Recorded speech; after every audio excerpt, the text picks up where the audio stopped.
हो भाषा को संवैधानिक मान्यता देवाकू मुख्यमंत्री को दाबीपत्र।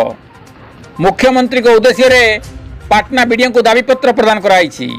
हो भाषा को संवैधानिक मान्यता 8म अनुच्छेद रे सामिल करा जिवा।